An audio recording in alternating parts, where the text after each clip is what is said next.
And you're tuning into the Black Hot Fire Radio, and you're listening to Yes, Massive Wagwan. Andrew Robinson, your Jamaican brother there, reaching out to all the massive on the African continent, and you're tuning into the Pan-African Bliss Show with your host, none other than Joby, from Monday to Friday. Stay tuned.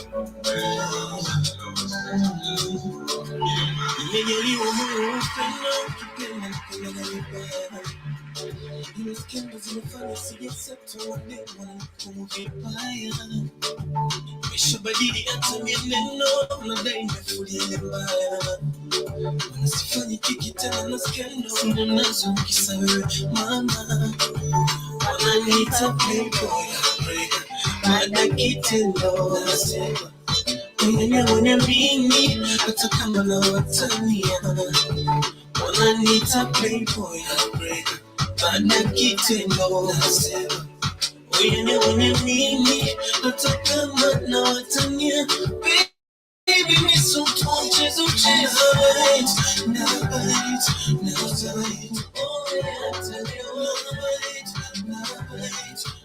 baby ni so mchezo right oh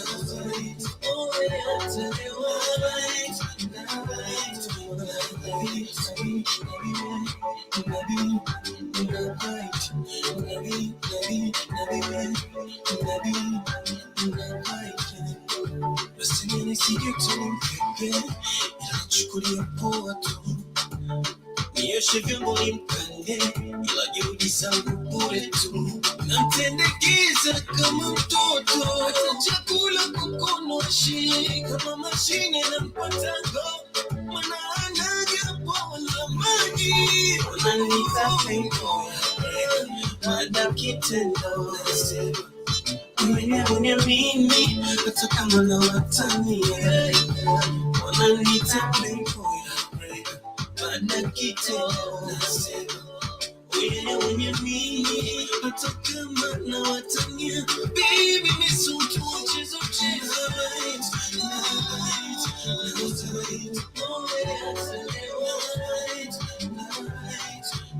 baby ni so mchezo right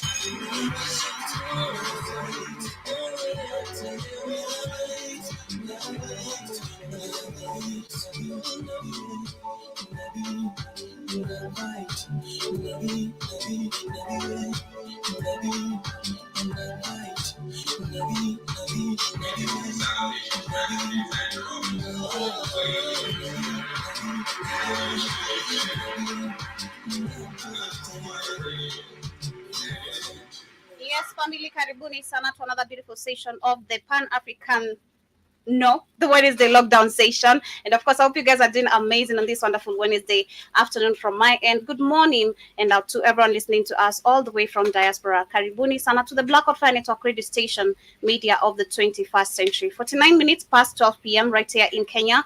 And of course, it is extremely hot, but I hope you guys are your weather is faring well and amazing with you. Karibuni sana. Today we shall be having an amazing discussion, and of course, due it being the Wednesday lockdown session, talk it down with the comments of the people. But of course, today we shall be talking about what is happening on in Congo, DRC Congo. Of course, this has been a debate. We saw that during the weekend we had the African Union summit that was held in Ethiopia, Addis Ababa. A few discussions were put on the table. Of course, Palestine genocide that has been continuing and happening, and also we saw the chairman of the AU also calling out on the violence that has been happening in parts of DRC Congo. But when you talk about them just talking about it or calling it out, what are the actions taken against this particular violence that has caused displacement and death of so many innocent people? Because I've seen along the people who actually attacked, we have so many leaders. Actually, they are leaders of these rebel groups. We have the M23 rebel group leader.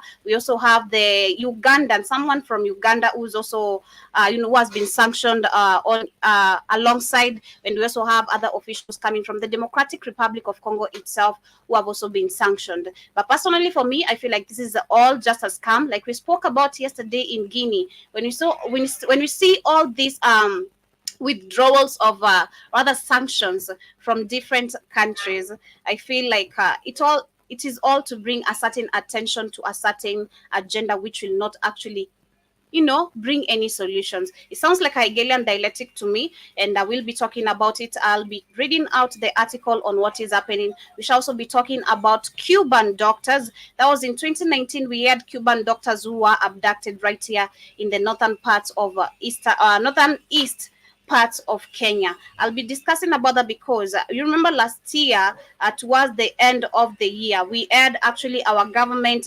ending an arrangement to swap doctors with Cuba, and actually the deployment of these doctors happened in 2018. So we'll be talking about this, and of course, giving my thoughts regarding this because I discussed this last year, but I feel like them bringing out this case, and when you look at Africans, how they're treated outside the continent, it is crazy how attention is always driven to people who come in Africa when they are attacked. But when Africans are outside, it is never something to be spoken about. We'll also discuss about South Africa, which is supposed to hold elections in May. And of course, let's see who's going to become the president. We've seen DRC Congo, it held elections. Of course, Kedi has been still installed as the puppet. So many African countries last year held elections, and different puppets were installed.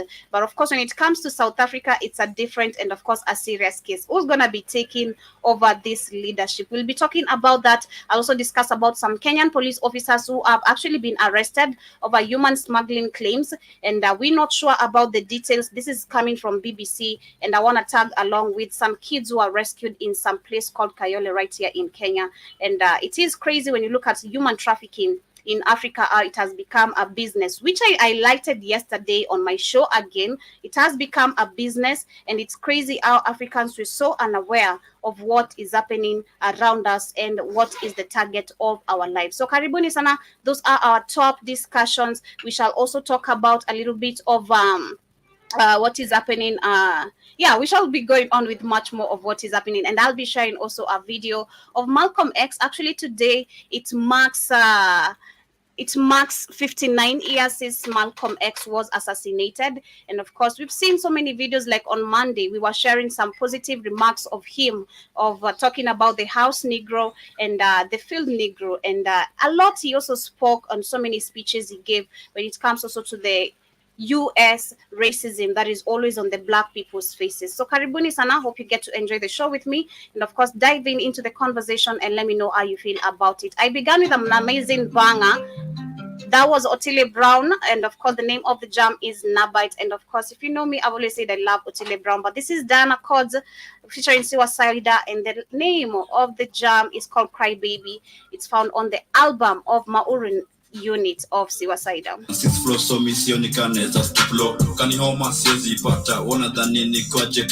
Shout to Dactooth in the building. Minnesota ADLA, some bunnies want to give.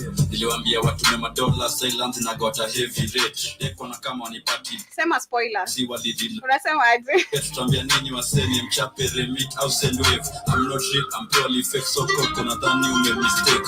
Shout to Abama Fabricators. Tunangushwa kireke, countaka kufikia kipembe. Rojati sare kinembe, countaka kufikia kipembe. Cry baby unalia, shika tipiki alweki watia. Abishi kupendi media, hizo ni nini ndo unasikia. Kwa heri, follow your peers, follow your wachane na mnisa. The Black on Fire Radio. Cry baby, nothing like a cry baby. Nilikushow jaribu kufollow msanii. Cry baby, nothing like a cry baby. Story kwa news nafila na pia wasanii. Cry baby, nothing like a cry baby. Nilikushow jaribu kufollow msanii. Cry baby, nothing like a cry baby. Story for news, never let it pass on. Bad girl like polite, be like when they see me drop dead man, me never lie. Book it up, wine up. Make your man them come and get it diner. Top girl, let me keep the designer. Not man, wanna give me more designer. Tick tack save lives hala mukida tukubembelezwa dark shebeleza G-string imejaza hela anapenda nitokodera tunatoka kabila pressure clap to me bumper oh my gosh kwanza ni kwa mavela Yes, and my quote of the day today says focus on good thoughts and good things will happen. Happy Wednesday, stay positive and think positive. supposed to gonna die your ass left right cheek neck kitana ni 6x6 mpia na dirty blue cry baby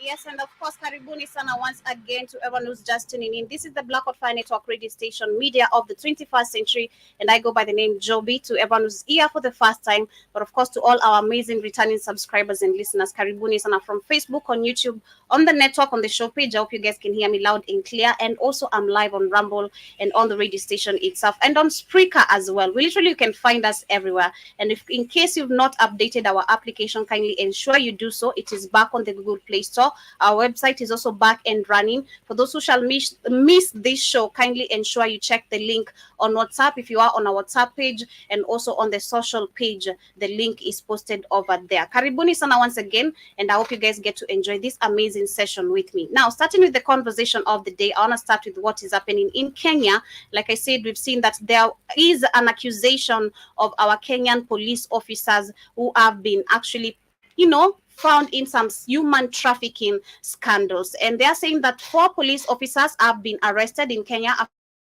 raided a house where 37 Ethiopians were being held about 16 kilometers, 9 miles from the capital city of Nairobi. The officers are suspected of aiding a human smuggling and trafficking operations, and the Ethiopian told Kenyan authorities that they were on an en route to South Africa in search of better lives, privately owned by the Star News reported, the report. And a search is underway for the owner of the house and the members of the smuggling ring. Kenya is a common transit route for Ethiopian migrants attempting to illegally enter South Africa. I didn't know about that actually. I didn't know that actually Ethiopians, or rather Kenya, is actually a common transit to so many. I believe it's not actually maybe Ethiopians only. We have so many Africans who try get into South Africa and many other African countries through many other African countries as well. But yes, they're saying that Kenya is a common transit route for Ethiopia migrants attempting to illegally enter South Africa,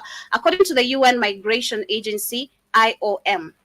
The agency says that the migrants, who are mostly men from Ethiopia, Oromia, and SNNP regions, enter Kenya through the Moyale border point, and before proceeding to Tanzania and eventually to South Africa. Wow, I didn't know actually through Tanzania you can go to South Africa. I think I'm gonna find my husband once. You should not take me back to Tanzania, kid, because I'm gone. All right, shout out to you. I see you, karibu sana, and hope you are doing amazing today. And I also see Abima says yeah, I'm glad uko rada. And I also see we're not offering money. That is a dark tooth. If you want to win money, kindly join in on the Vibe Show, and of course, win yourself some merchandise and cash prizes. But this is a talk show, so I can't promise you no cash. I can just promise you knowledge, okay? And some amazing things that are aligned right here, coming from the continent. But yes, my thoughts about this, what is happening in Kenya. This is not the first time actually we've seen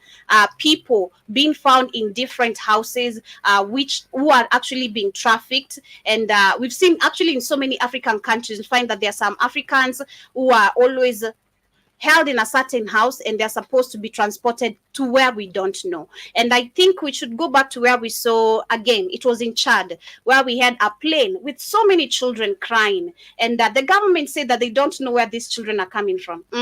They didn't know where the children came from. In Kenya this week, actually, that was starting the week, we had tens of children. I'm not sure of the number, but they say tens of children were actually rescued in a certain house where they were abducted. Mind you, the cases of people getting lost have been on the rise in the African continent. But have we seen our leaders addressing this kind of issues? And what does this tell us? Should we question if they are involved in this? Because we don't want to get much into the details, but so far so good. What I understand is that our melanin color, our blood, our skin is wealthy than even the gold itself. Very rich in so many different ways.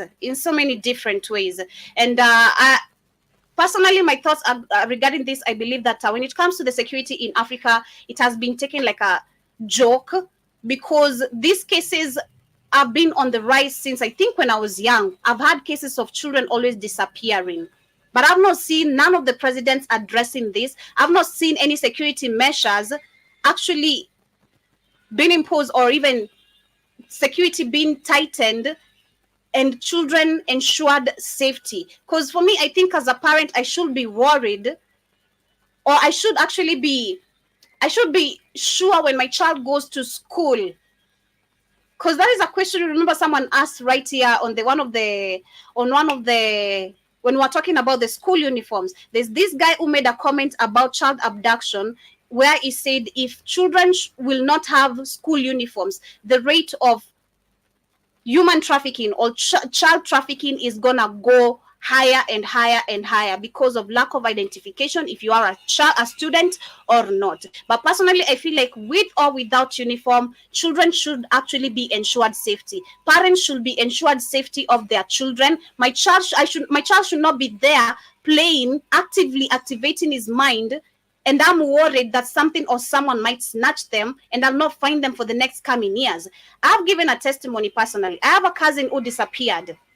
Till to date, we don't know where this lady is. I have a cousin, blood cousin, who disappeared, and I don't know. We never knew where she disappeared to, even up to date.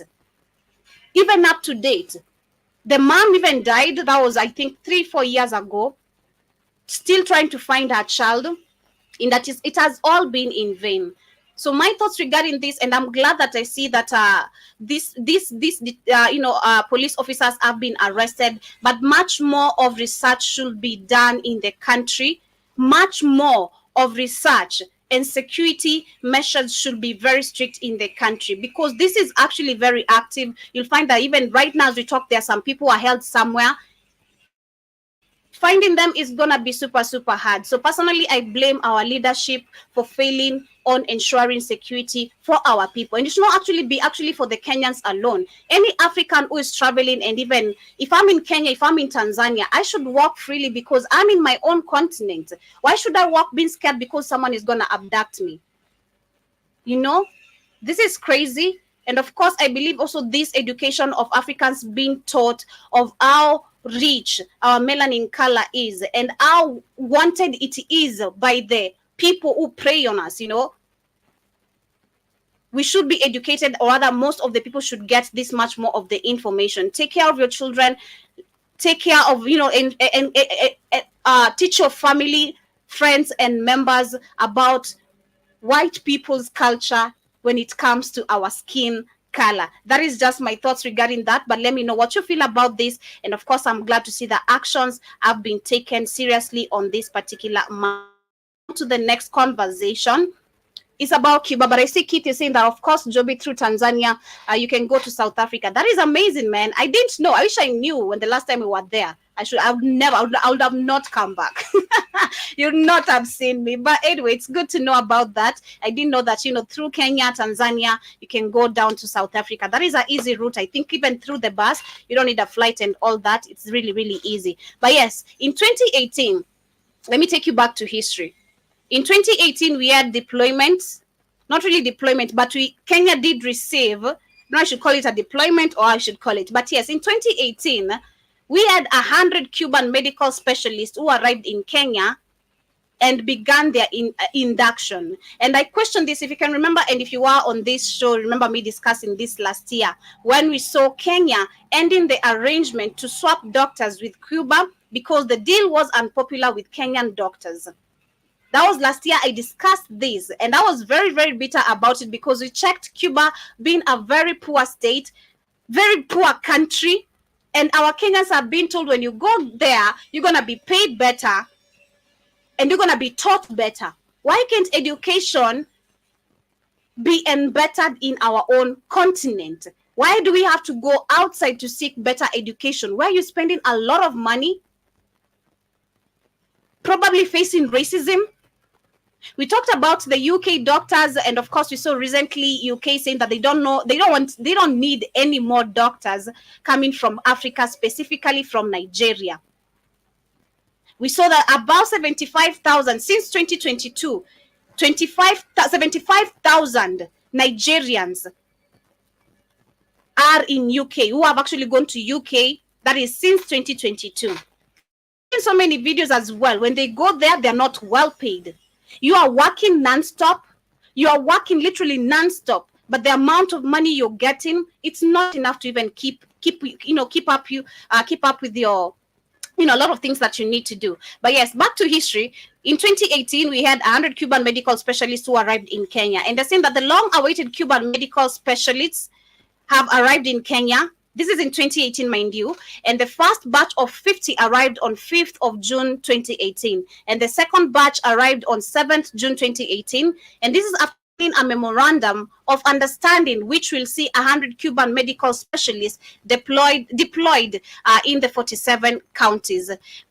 47 counties present to receive the doctors were Dr. Mohamed Kuti, I won't read the name, and the senior government officials from the Ministry of Health and the county governments, Cuban ambassador to Kenya, and the Council of Governors representatives. The medical specialists then kicked off on their 2 weeks induction program on 11th June 2010 at the Kenyan School of Government. Professor Anyang' Nyong'o, speaking during the opening ceremony on behalf of Council of Governors Chairman Josephat Nanok, reiterated that the occasion is a demonstration of strong intergovernmental relationships in addressing issues in health and other national development priorities. I quote what he says, that I am informed that the process of sharing the medical specialists from Cuba were very consultative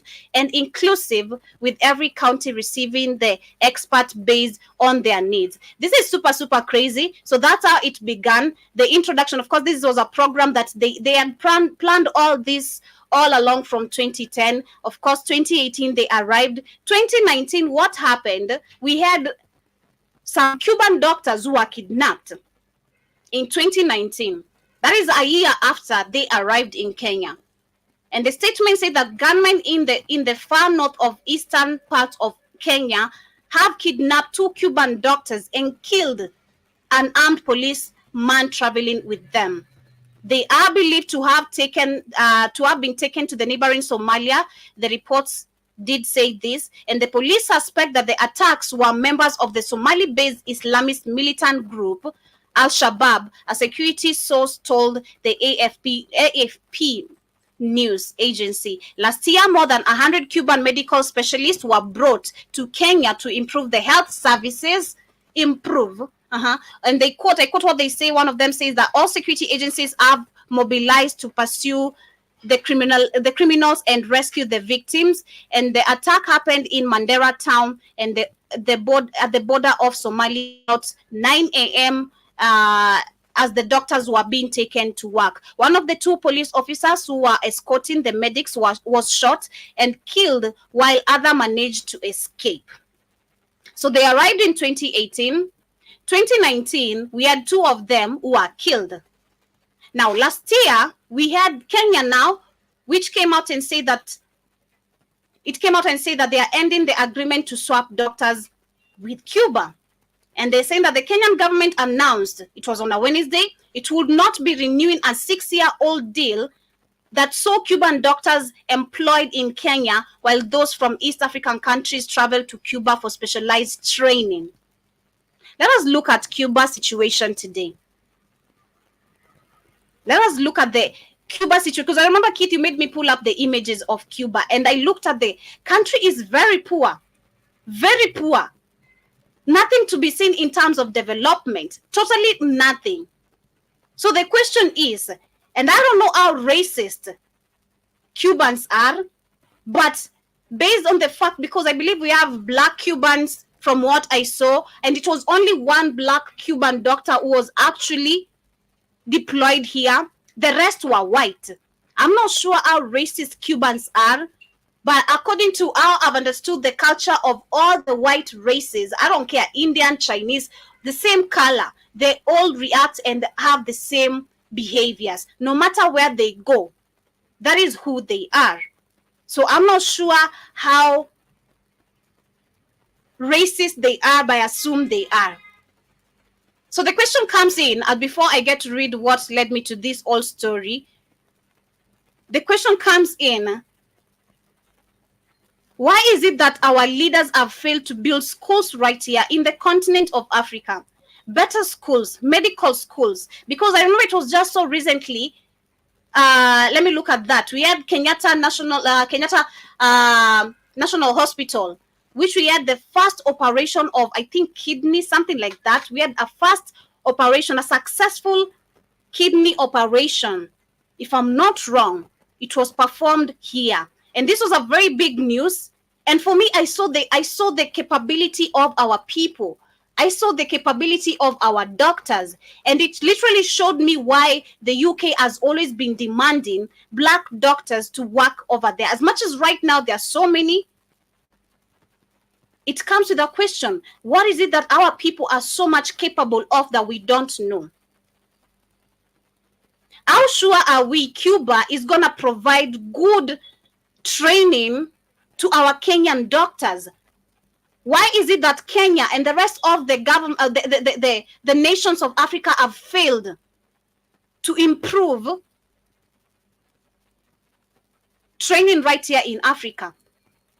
If it's not, okay, fine. If we can't do it in Kenya, if each country cannot be able to improve its own training, medical training, we can have it in one African country. The same way we're supposed to build Africa court in Arusha, if I can remember. Instead of us going to the International Criminal Court, we are supposed to have our own Africa court right here, which should be able to tackle our own issues. But it came with a question, who's going to fund this?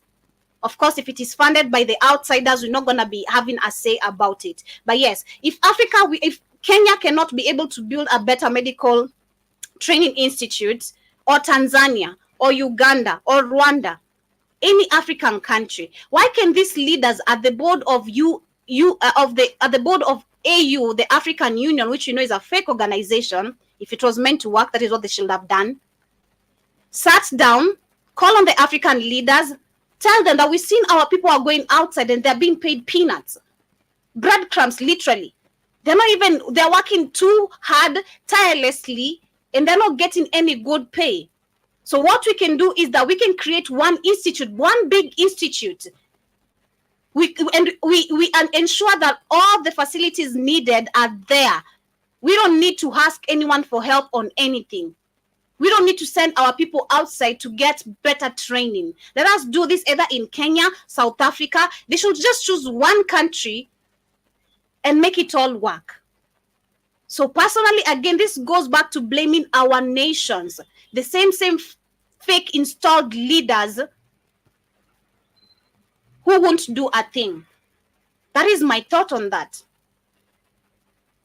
It should be possible, and it is possible, for Africa to have one medical training institute. If African country cannot be able to do it, we can have it in one African country.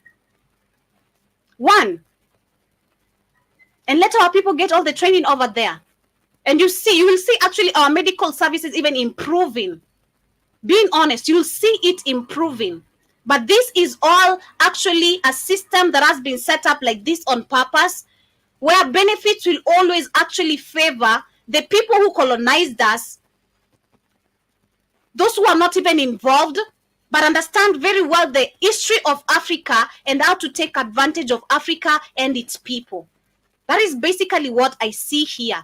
This is a system that has been set up like this on purpose, not to work, for us to keep on depending on the outside countries in the name of Africa is not developed. Africa cannot do what? We can. We have the resources. People are so brilliant over here, trust me. We have brilliant people. I have cousins who are doctors. I have a cousin who's a nurse. And she's excellent at her job. So I don't understand. The last time I checked, she was to go to UK. So I don't know if I don't know. Good luck to that. I remember me telling you kids, she was supposed to go to UK. There were actually two of them. They wanted to go to the UK when that was Uhuru Kenyatta. He had given also the such kind of an opportunity, telling 1,000 nurses are needed in the UK, and all such kind of things. So yeah, it is possible. Now, what has brought me to all this story and connecting all these details, because you always must go back to where the story began. And I see that all this started in 2010. This was something that they started debating in 2010. The deployment happened in 2018. 2 Cuban doctors were kidnapped by Al-Shabaab. And of course, I'm not even sorry about that, being honest. Because have you seen our people, what they go through when they are outside the continent? When we don't even know if the doctors in Cuba are literally doing amazing. Let me see if I can find any article or any clue of our Cuban doctors, of our Kenyan doctors in Cuba giving any testimony. Let me see. Kenyan doctors in Cuba. How do I phrase it? I want to phrase it in a way that I can get details. Kenyan doctors in Cuba complain. Let me see if I can find that. Complaining. Because there's always a complaint. Beyond the hospital impact of Cuban doctors on Kenyan patients 1 year on. Kenyan lose appeal to block deployment of Kenya. Okay, so this was 5 years ago. I see that Kenya did lose the appeal to block deployment of Cuban doctors. Damn. We lost the appeal. How did we lose the appeal? Do you know this is crazy? This is crazy. Okay. We have the Cuban DOS, insights into Cuban legendary healthcare system. Kenyan doctors die in Cuba. Okay, yeah. So we have doctors. This was 4 years ago. We had a Kenyan doctor who died in Cuba. So let me share this for those who are with me on StreamYard. I see Jiba Jaba in the building. Karibu Sana. I see I can't read your name. Shout out to you on Facebook.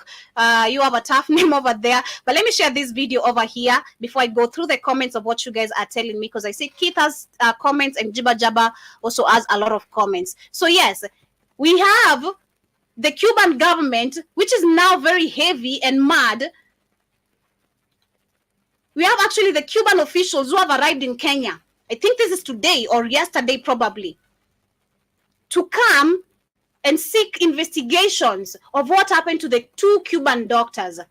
Our Kenyan doctor died in Cuba, but we've not seen our government say we're going to Cuba to check what happened to our Kenyan doctors who we deployed there for training. It is just for training. So mind you, these people are not getting paid. Just training. And I'm certain they're working. They're not just training. They are working as they train. But these Cuban doctors came here. They have been deployed in all the 47 counties. So each actually, and the way these people feel entitled, no matter where they are, and again, understanding the history of Africans and how we Africans, we receive and treat them, I bet they're getting so much good money. I'm very certain, because I think last time when I discussed this, I read very well they're getting very good pay. But let's see this one. Let's see this family member of this amazing young... Dr. Ali Hamisi Juma is said to have died in his hostel in Cuba while furthering his studies together with 50 other Kenyan doctors under... 50. So we had 100 Cuban doctors deployed in Kenya, but 50 in Kenya. Okay, we see the numbers. 50 is quite a big number. A big number. A Kenyan and Cuba medical exchange program. That's my brother. He's dead in Cuba. I have asked why the cause of the deaths, but up to now, no one. We don't have any reports.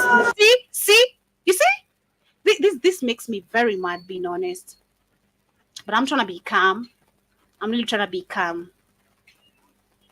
So we have the officials of Cuba coming to Kenya to investigate what really happened. Why were our people kidnapped? And we need justice serve to these people, because I'm certain that is what they're doing. The same thing when we had, I think it was a Palestine journalist, if I'm not wrong, that was last year but one. It was a Palestine, actually, I think Palestine journalist who was killed right here in Kenya by our own officers, and it became a very big scandal. Kenya was everywhere. But when one of us dies, whether a journalist, whether a normal mwananchi, common mwananchi, it's never something to be taken very serious. It's crazy when you talk about the African lives, how we're taken so lightly. And then we have these people taking trips left, right, and center, staying 104 days outside the continent itself. Doing what? If you're not going to seek investigations on why our people are dying, not being favored the same way we favor them, what are you doing outside? Because, you know, if you're talking about the matters of our economy, bro, you just went to make them worse. That's the reason why you're there. This is so sad to see that this young sister of this young man is saying that they have not gotten any justice. And I'm certain even up to date, this is a video of 4 years ago. They're still literally questioning what happened to my brother, what happened to our family member, and no answers. And mind you, this is a mainstream media television that is showing us this. So you want to tell me the government doesn't know anything about this? Of course they do. According to the family of the late Dr. Juma, he had complained of the harsh living conditions in Cuba and had even demanded that he be brought back to the country. He had complained to me and he said that they're experiencing a lot of difficulties. So one, these people are deployed there, then the government does not even check after them. That is the same thing these agencies of taking people to Saudi Arabia, Dubai, Qatar, in the name of, you know, you're going to become a doctor, you're going to become, shout out to my dad. You man, one day I'm about to face you and I'm about to slap you with the truth in your face and I'm about to hurt you so bad. This is so crazy.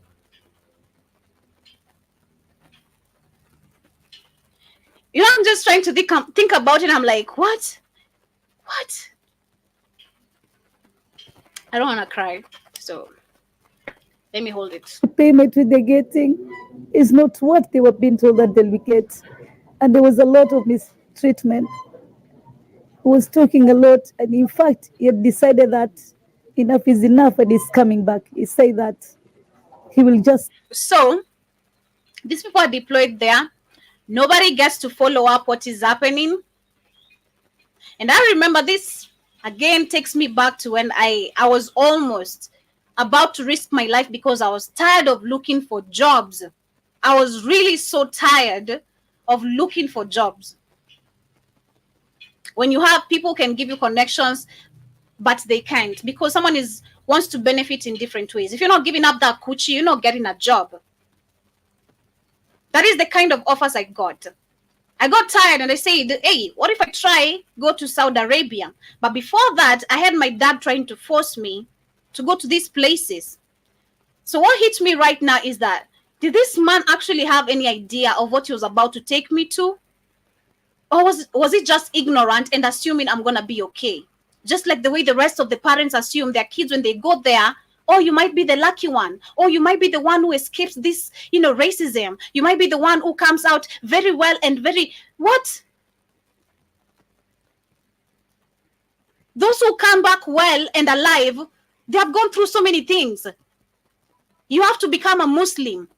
You have to probably sleep with dogs, wash snakes. You have to literally just go along with what you're being told. If you go against it because you're not used to this culture, that is where torture starts. But with this case of Cuba, and that's why I'm referring to these same agencies because they are controlled and run by politicians who are using probably their family members to collect money from young men, because for men, they have to pay a lot of money for you to go to this outside country. I'd really love to know how much my brother paid to go outside because he's in Dubai. I don't even know what he does in Dubai. I don't know what my brother does in Dubai.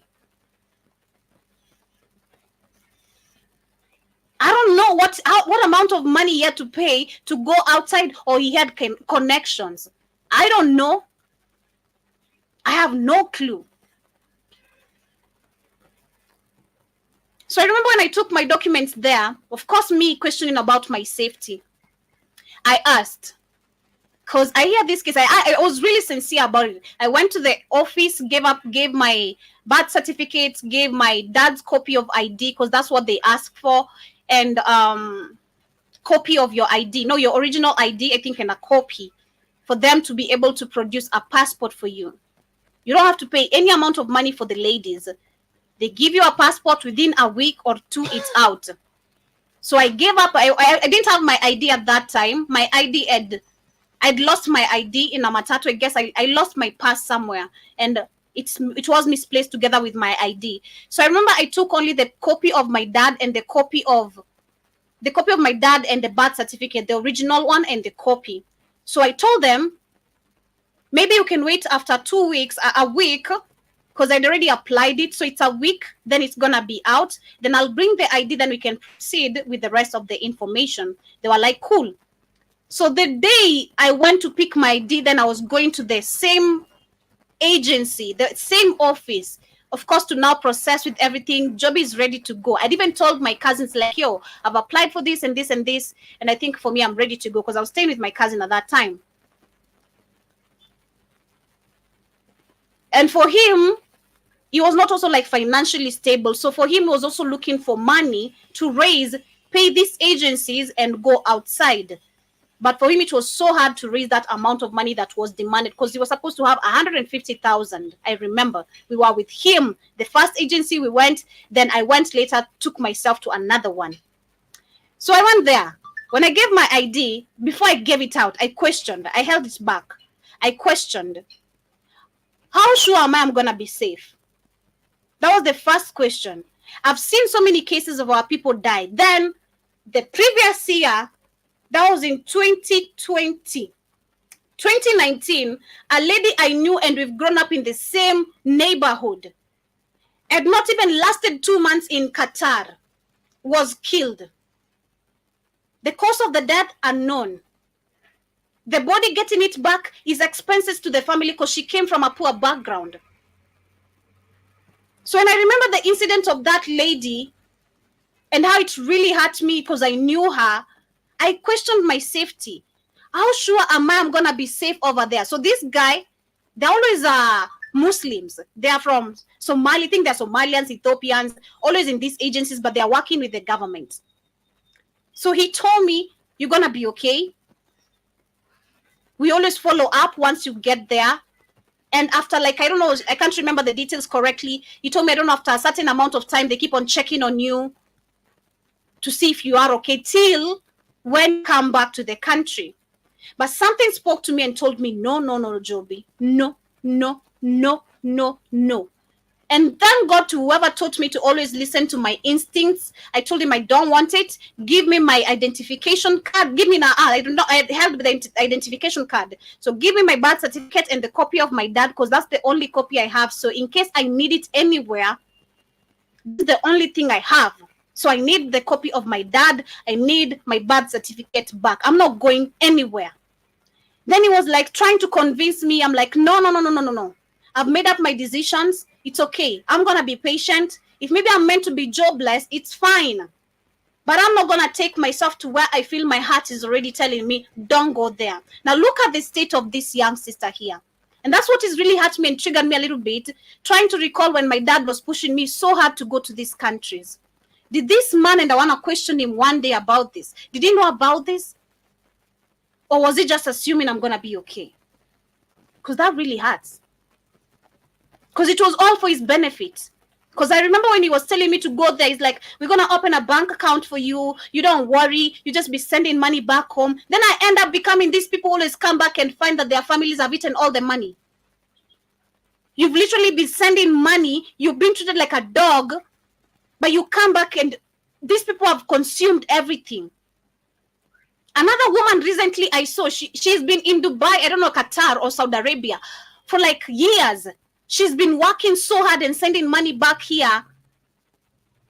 But she finds out that her husband moved on to someone else, married another wife, and left the kids struggling.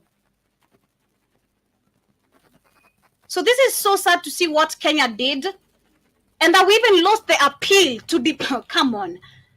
How weak are we? I mean, where's our power?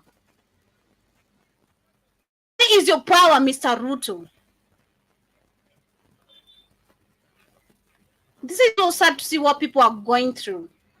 Nobody deserves to be like this. Nobody deserves to have a family member die outside. You have to beg so hard to literally understand the cause of the death. Beg so hard for the body to be returned back. This is so painful. This is so painful. Come back. He doesn't need to study in Cuba anymore. That's the last conversation I had with him. It's not clear what caused his death, but preliminary... Why is it not clear? And you are reporting K24 and this mainstream medias. This one is controlled by, I think, the Uhuru family. I've heard that since I was young. This is the Uhuru Kenyatta's or the Jomo Kenyatta's. I'm not sure about the fact. So you want to tell me this is all being aired nationwide, and our leaders can't? They don't have an ear to this. Or we had a deployment of Cuban doctors to Kenya and 50 doctors to Cuba, but we're not following up of what is happening to them. But these Cuban doctors, 100 of them, let them be deployed in 47 counties. Every county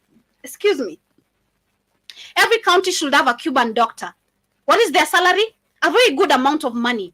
But our people have gone there for training, and I'm certain it's not just training like you can see the sister is saying. They are being mistreated, probably overworking so hard, working extra hard. And then your government lies to you. We're going to be following up. Reports indicate the doctor might have committed suicide. Before the It's a lie, probably a lie. And if he has committed suicide, you always have to ask yourself why. Nobody is just going to end their lives like that. For you to make a decision of you wanting to end your life, something is depressing you. Something is depressing you. Cuban doctors are deployed into the country. We had raised concerns as a union on the modalities of the deal and the nitty-gritties of how the issue is going to be handled. In a letter sent to the Parliamentary Health Committee, the 49 doctors in Cuba were complaining of mistreatment from their foreign masters, saying, the Cuban government had gone back on all the promises made. Before they left. But the Cuban doctors in Kenya, I'm certain they're being treated like angels in heaven. Left the country, they had raised concerns that the allowances that they were supposed to receive had been slashed from 144,000 shillings to Kenya shillings 36,000 per month. The letter further states that since the exchange program started, they have never been given a clear communication about their allowances, accommodation, food, and transport. They had also now gotten to a point where they are being denied the one-year flight back home from Cuba. The Kenya Medical and Dentist Practitioners Union is now calling on the government to recall all the doctors from Cuba and absorb them in local universities where they can continue with their studies. They were also under a lot of pressure and intimidation because they kept saying that they were being told that if you opt out of the program, then what is going to happen is you will face disciplinary action in your counties. You'll be deducted monies that had already been paid for the program. The body of the late Dr. Ali Juma has undergone post-mortem in Cuba, and the family is awaiting results on the cause of death. His body is likely to be flown into the country Tuesday. This as their Cuban counterparts in VIP stay in the country. Wow. This is just a shame, man. I'm so ashamed. This is so crazy. I'm so sad, being honest. I didn't want this to end up being a sad show for me, but I'm just so broken.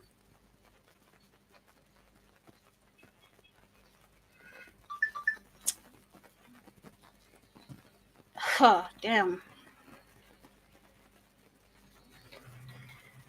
This is so crazy. It is so crazy. And of course, our government is to blame for all this. because as much as we can see that last year, Kenya did end the agreement to swap doctors with Cuba, I'm certain these Cuban doctors are still here and working. What about our Kenyan doctors in Cuba? Are they still there? Because no information, that was 4 years ago. And according to the videos I can pull, literally most of them are from 4 years ago. So meaning the 49 who are left there, we have no details about them, what treatment they are going through, but you can hear that the 49 of them, those who are left after this one killed himself, they are going through mistreatment. You deduct my salary, I don't care. I don't need your money. I just want my safety okay. I want my safety assured. And this is when actually those who are left back in the continent again, because we have so many nurses, young nurses, so many young youths who want to be in the same position, maybe probably thought that all those who are deployed in Cuba are better than us, and all such kind of things. You start looking down upon yourself and all that. But when you see this kind of information, you should actually join hands, unite. And this is not actually just Kenya, the continent of Africa, because we have so many young people being deployed to so many countries for different purposes. You should unite and call out on your government for failing on the promises they make. We're going to follow up on the cases. We're going to do this. And there's nothing they're doing. Because how did we end up here? How? I'm just so broken, man. This is just so crazy. But I see, Keith, you were saying earlier that you paid them more. You paid them more, exactly. And also see, you're saying that yes, you have African Cuban. Yeah, but I'm certain they're not really that many. I'm certain in Cuba they're not really that many. And if so, maybe probably in a certain community, like we've seen in so many countries where African people are always just in a certain community, isolating themselves from the rest because they are not wanted. And also you're saying that because they do not care, exactly. And you're saying that it's a lie of them promising us that they're going to literally check after us. That is true. And that's why personally I think my instincts told me, like, yo, take your documents, go home. And even when my dad was forced, because my dad brought me so many people, man, so many people. I can recall so many people came convincing me. He tried to bring so many people, his friends, the ones personally I literally loved. He brought people who he knew, like, I loved and respected in his life, trying to convince me to go to Saudi Arabia. And I always said, no, it's my decision to make, not yours. You're not going to try bring me people trying to convince me to take me to death. And it's for your own benefit. Because you can tell a greedy person from the way they talk. My dad is one greedy. I don't want to use abusive language, but he is. You've seen someone who's so blessed, but he's still very greedy. I don't get it. It's not like he has any financial problems. But still the greediness. Oh, you just go there, you know, you can send us money, we're going to open a bank account for you. You go do it. I'm not going to do it. This is just so crazy. But what brought me to that story is the killing of those doctors. And of course, the government of Cuba has come to seek justice. They're saying that the president of Cuba National Assembly,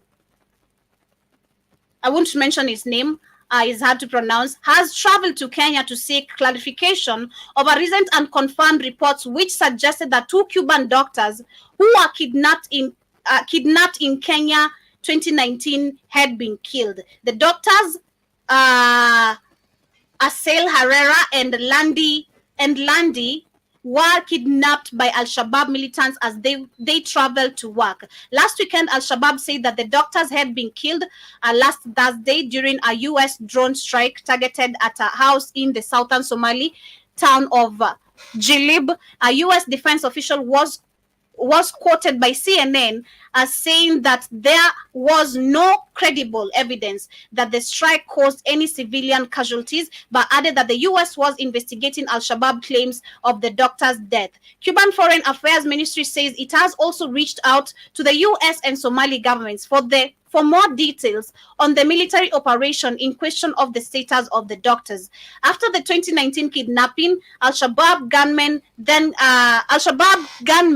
then killed an armed policeman who was guarding the doctors, from the article I've read from 2019. And the militants group then took the doctors to the neighboring country, Somali, later demanding $1.5 million US as a ransoms to release those doctors. So this is what has brought me to that particular story for maybe those who are just tuning in. Yeah, I had to go back to history, how it started, and why we have the official coming to the country seeking justice. But the question goes back to our Kenyan government and the African government of always not looking and checking back at the promises they made to the people they deploy outside their continent. Because I want to know personally if this one is actually even making me yarn so much information about the 49 others left. What happened to them? What really happened to them? It's really making me want to dig so much information right now about it. What about the 49 others? Are we sure they are safe, or are they dead? On this case of this young man, was the postmortem done successfully? Did they find out the cause of the death? And if so, has Cuba faced any actually, has it been accused of mistreating our people to the point where they end up killing themselves? Because I don't believe that man killed himself. And if so, it is because of depression. You're going to deal with people and things you're not used to. And we are not educated about this. This has just made me so mad, man. But I'm going to be okay. Jabba says, good day to you and the crew in the studio. Have a good day. Thank you so much. Have a good day to you too. And just saying that Cuba is racist against the black Cubans, and the white and mulattoes run the country. Now that makes sense. So this tells me again that we have some black Cubans, and I'm certain they're in a certain community. The same way we saw in India, we have the original black Indians who have actually separated themselves from these racist Indians because they're not wanted there. So I'm certain in Cuba we do have that community, and I'll do much research on this as I find out about the 49 others, because I have to know. I have to know. It is disturbing me. I have to know. And also, see, Jabba, you're saying a medical college should be a no-brainer if a country values the health of its citizen. Exactly. And this is what I'm saying again. Africa has no excuse of not building any medical institute, even if it's in one African country, and make it possible for all the African young people want to become nurses, doctors, to go train there. And it should be for free. We should not be having that expensive bullshit school fees they're trying to always make us pay with no good training, some nonsensical training. Because something else that actually will be so bad is if we are able to build a medical institute in Africa or maybe one African country, but the training is so pathetic. That will be something else that we've failed on. What are we doing? It is crazy, man. But also, Badaba is saying that will a doctor treat you if your tribe is different from theirs? Well, yeah, but I've discussed about services in Africa, specifically Kenya, being so pathetic. I'm not gonna lie. And I gave a perfect example when I took my mom for chemotherapy when she had cancer. She died out of cancer. So I remember one of the day I missed school because she had no one to take her to the hospital. I had to miss school and take her to the hospital. When we went there, we took like literally 20 minutes fast before we were actually, approached. But nurses are walking there. You can see these people just recklessly walking, making stories, gossiping, idling around. But patients are so much in line waiting for little to be serviced. So we took 20 minutes. Then when we went to the nurse who was to direct us to the doctor's office, we paid $10. Let me say almost $8, which should be 1,000 Kenyan shillings, probably. I'll say $8. That is 1,000, if I'm not wrong. We paid 1,000 Kenyan shillings to bribe in to get to the doctor's office. Mind you, my mom is in pain, and you know how cancer is so expensive to treat, and it consumes a lot of money. She was not financially stable. She was not. Was my dad even helping? My dad never even stepped to the hospital, but that is not even his business, because they were divorced. But he never even, not even a penny. It was my mom's family members who helped and all that. So we went to the doctor's office. She took her chemotherapy, and she was advised to go take fruit of kiwi. Kiwi is expensive. I've discussed that before. For us, and at that time, it was expensive because we had no money to literally just go wasting around on things. So she needed the kiwi fruits, and then she was later on told to go get some painkiller medications from outside the hospital. Not in the hospital. That is another expense. So in terms, when you talk about tribalism in terms of services in Africa, I'm not sure if it is really that effective. Maybe in government offices, like where in other maybe different government offices, but when it comes to, let's say, hospitals, Huduma centers where you're supposed to get your identification cards, passport, and all that, the services are very pathetic, being honest. You'll have to wait and wait and wait, and you are in pain. Because I remember the same day, and I've spoken about this. If you always keen with my stories, I've spoken about this again. The same day when I took my mom there, I saw a man. I think he had a cancer on his leg. The leg was really big, and it was really smelling, and it was looking so bad. This man is handcuffed. He's in pain. But on that leg that he had cancer on, they had still chained him. That is how, I don't know, the type of animosity our system has, how it has become. I really pitied him because I'm like, this man he's not gonna, even if he's gonna, where is he gonna run? The leg he's literally in pain. Why do you need to chain his legs? I felt so bad that day. I remember I cried. My mom told me, you're gonna see, because she told me, mom used to tell me every time when I was to cry, you have to grow up. That was my mom. She was so tough with me at some things because I'm an emotional person. If you know me to pass, I'm a very emotional person.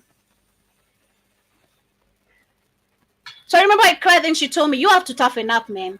Because here you're going to see a lot of patients who look worse than this, and you'll have to toughen up. And I had to. Because I remember the last time and the second time I went there, an uncle of mine was also sick. He also had a leg problem, but for him, he was just not an hygienic person. So he did that to himself. He just never wanted to take a shower. He was just a dirty man. So I didn't pity him, being honest. I went to just check on him. But like, you just brought this on yourself because you don't like taking a shower. You knew your leg has a problem, but you don't even take a shower. So you can't blame anyone for your own mess. We're trying to help you, but you can't even help yourself. So how do you expect people to go further than helping you?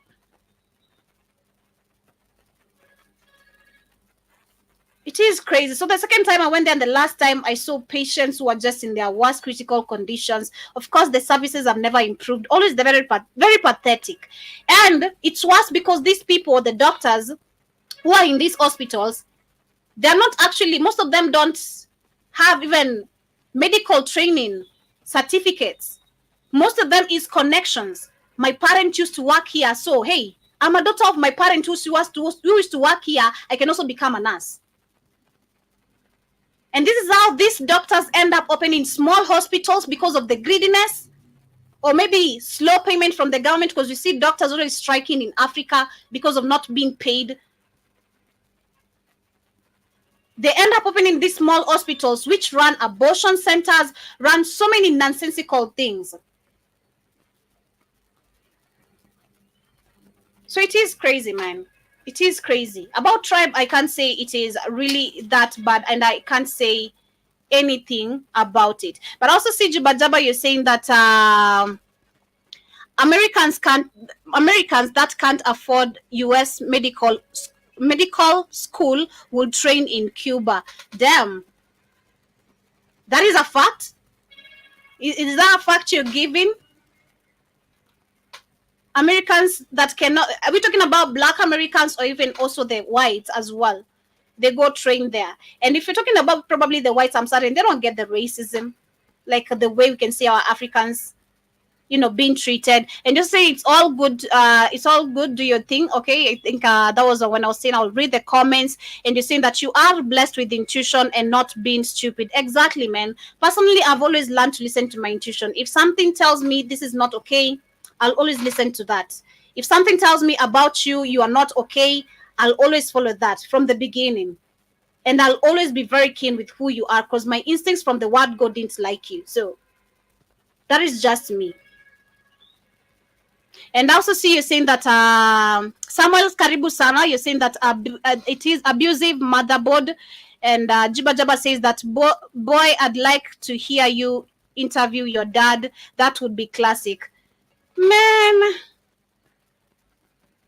I've never thought about that. That's a good idea. I've never thought about that, being honest. I've never thought about, I think that would be, that's why I need those glasses with a camera, because that is good to do an interview with someone without them knowing you're interviewing them. But for me, before I get to literally sit down with my dad, it's because we've been communicating. I think I've spoken my stories here. We've been communicating just once a while. He calls me once a while lately, because I've now finally given him the access to call me, you know, once a while. Sometimes he can call me and I won't pick it up. So I've not really gathered it all well to just go approach him, because the day I'm gonna do it is not gonna be, it's not gonna be okay for him. I'm gonna rant because I have to rant it all out. I have to keep that man in check for what he did to me and how he made me feel. And I also see Jibajaba, you're saying that, but I've never thought about, that's a good idea. I think one day I would, if we are okay, if we're gonna be okay one day. Yeah, but I also see you're saying that the dysfunction in Africa is unbelievable. Bribe the nurse, bribe the cops, bend over a job, pay for elementary schools. Only youth can change this. That is true, man. That is so true. And also see Samuel says a duty man that, and I also saying that yes, it is true. White and black train there. Okay. But I'm certain our black people, of course, they're facing the same racism you can hear our brother went through in Kenya. But anyway, as we come to the end of the conversation, to the major focus of the day, because I see I've taken quite some time here, that story really touched my heart, being honest. It's been a while since I felt emotional doing a show, but that really did touch my heart. I just hope those 49 others are okay. And if not, I hope they did come back to Kenya. I really hope so. I also share a story of cattle being imported in South Africa, which is something very fishy, but I'll talk about that probably tomorrow. I also want to talk about South Africa, which is supposed to hold elections on May this year, but we'll discuss that probably later tonight. But on the major focus of the day, it was about UN sanctioning 6 DRC Congo rebel leaders. And shout out to John Mosquito in the building. Greetings to you too. Hope you're doing amazing. You're saying that from Sesame Street. What is Sesame Street now? Is that street you're running on called Sesame Street? And I was saying that they are loads of black Cubans. Okay, that's nice. But are they okay? I'm certain they're not, because if this is what Kenyans are going through there, they are black people from the continent. What about the black Cubans? You know, I'm certain they're going through a lot of racism. But yes, the UN has imposed an arms embargo travel ban and asset freeze against 6 rebel leaders in the Democratic Republic of Congo amid violence in the country's east. Those sanctioned include the military spokesman of the M23 rebel group, a general in the Democratic Forces for the Liberation of Rwanda, that is the FDLR, and 2 senior leaders in the Ugandan armed group, Allied Democratic Forces, the ADF. The others are the leaders of the national coalitions of their people for the sovereignty of Congo, a Mai group, and a commander in the armed group of Twirwaneho. The announcement followed a UN Security Council meeting that was made yesterday aimed at discussing the dire security situation in DRC Congo. And it says, and I quote, "We are pleased that as of today, 6 additional armed groups leaders will be designated by the UNDR Congo Sanction Committee." Robert Wood, the U.S. alternative representative, was the one who was giving this information. And he also added that the individuals are responsible for numerous abuses, and the M23 and FDLR have been at the center of tensions between the Congolese and Rwanda government. Well, what are my takes on this? This is all some bullshit. This is all some, actually, this is a very well-planned game, because, I mean, who is actually sanctioning? The UN. The UN is sanctioning. The UN. Didn't we just have the UN peacekeepers involved in DRC Congo? Didn't we see them leaving DRC Congo when elections were held? Why did they leave during the elections day? After scaling, telling them, "We want you to leave. There's nothing you've been doing to the country. Leave, leave." They were threatened to leave on the elections day. And personally, my thought about that, I said it's because they knew the youths are so many gathered in so many places, and it is so easily for them to be raided. The same thing we saw in Niger. Because Congolese understand what these people are doing there. So personally, this is a Kubuki theater. Joe Mosquito, I saw you laughing yesterday for me saying that term.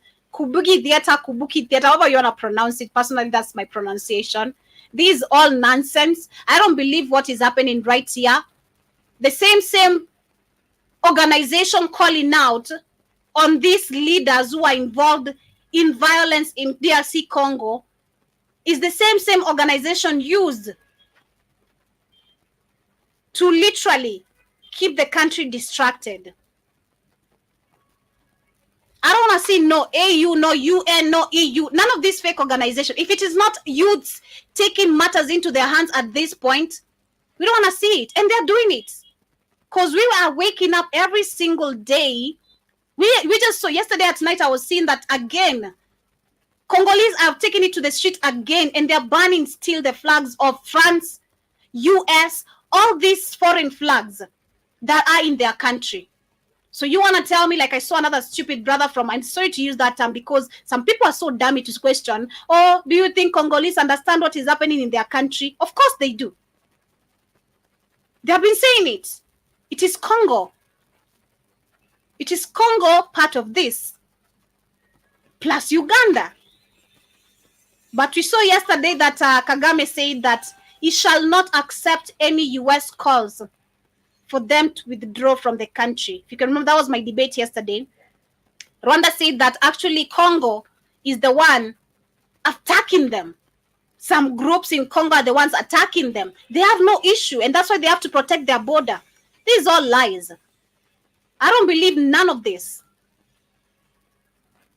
I don't believe these sanctions are going to actually change anything in DRC Congo until we see maybe a coup or revolution in this country, until we see African nations raising and saying we're literally willing to drop down all these fake-made organizations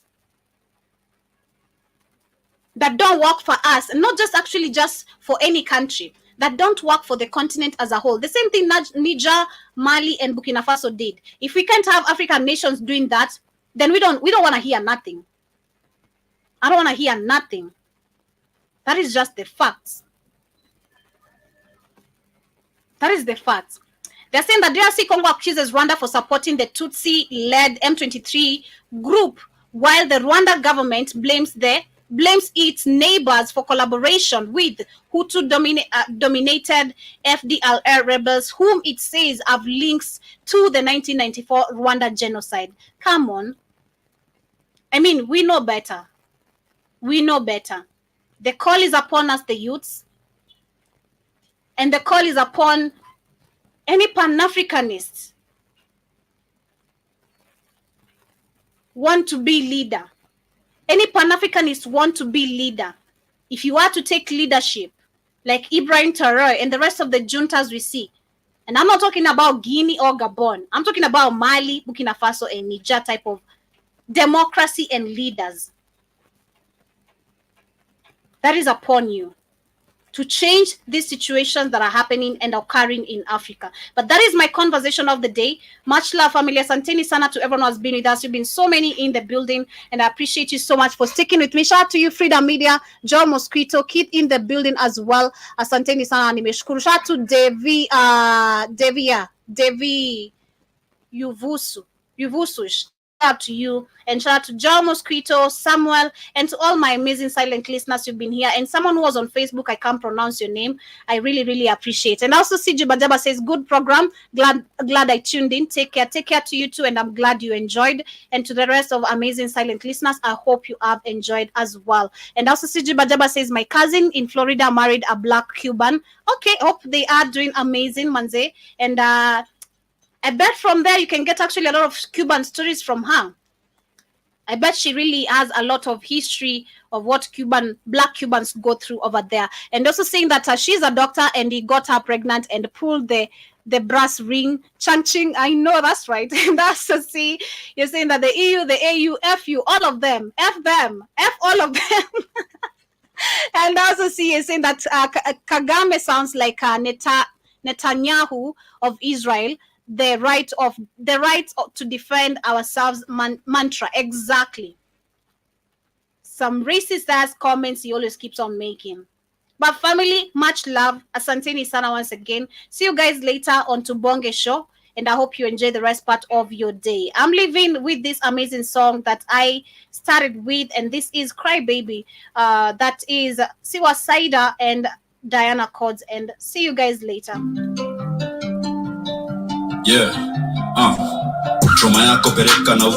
John Mosquito, I've not seen you are to send me the name of the movie on WhatsApp. I've not seen it. And then I told you once you do it, kindly just tag me, because sometimes I don't check messages that much. So just tag me so I'll be able to see my name is tagged on the app. Niliwaambia watume madola silent na got a heavy rate. Eko na kama ni party base. Wanaliwa siwa digilocate. Okay, strong ni wasenye mchape remit au senye. So kuna dhani umemistake. Confused na jeshi ya genge bitch na ngushwa kireke. Countaka kufikia kipembe.